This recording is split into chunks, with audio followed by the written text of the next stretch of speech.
Most people talk about the Honda GB350 like it's just a retro bike made for slow Sunday rides. But the more I looked into it, the more I realized that's actually the most surface-level take you can have. What surprised me first wasn't the design, it was the intent behind the bike. Honda didn't build the GB350 to chase specs, speed, or internet bragging rights. They built it to change how a rider feels after 30 minutes in the saddle. And that's something most spec sheet reviews completely miss.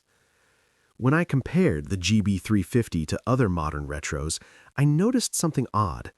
Honda intentionally left performance on the table, not because they couldn't do more, but because they didn't want to. That sounds strange in a world obsessed with horsepower, but once you understand that decision, the GB350 starts making a lot more sense.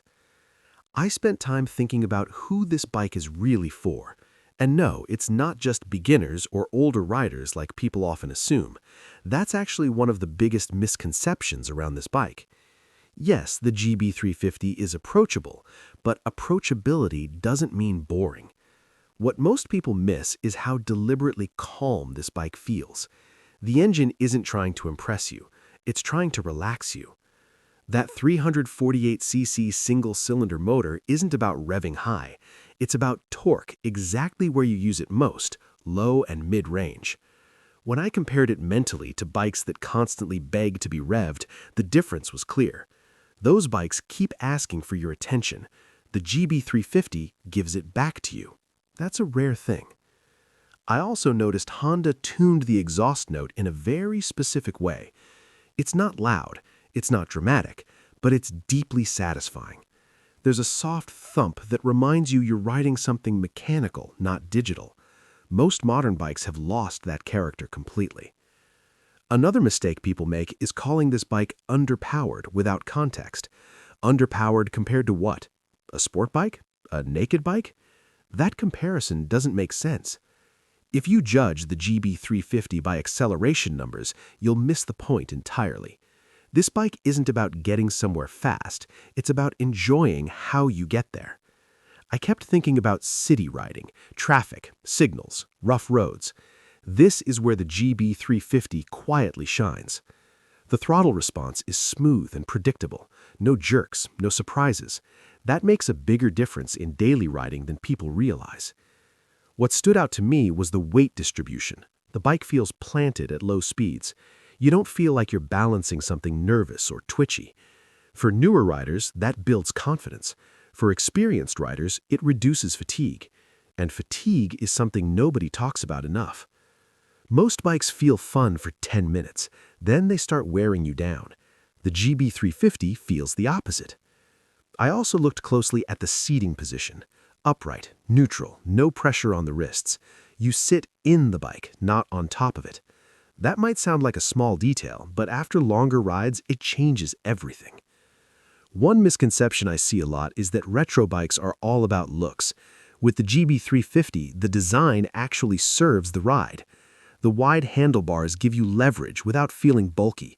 The seat height is accessible without feeling cramped. Even the foot peg position feels intentionally relaxed. Honda spent time here. Another thing that surprised me was how quiet the bike feels mechanically. Not silent, but refined. There's a sense that everything is working together, not fighting itself. That's classic Honda engineering, but it's becoming rare even for them. I also noticed Honda didn't overload the bike with tech, and honestly, that's a relief. You get ABS, traction control, and fuel injection, but that's it. No ride modes, no screens screaming information at you, no distractions. That simplicity is part of the charm. Here's a practical takeaway most buyers don't think about. The GB350 is a bike you'll actually ride more often. It doesn't intimidate you, it doesn't exhaust you, it doesn't demand perfect roads. That means more seat time, and more seat time is what builds real riding skill and enjoyment. I compared it mentally to bigger, more powerful bikes I've ridden. Those bikes are exciting, sure, but they also make you choose your moments carefully. The GB350 doesn't ask for that. You can take it out for a 10-minute ride and still feel satisfied. That's rare. Another overlooked point is reliability. This engine is understressed by design. Honda could have pushed more power. They didn't. That usually means long service intervals and fewer headaches down the line. If you're someone who wants a bike that just starts, runs, and doesn't ask questions, that matters a lot.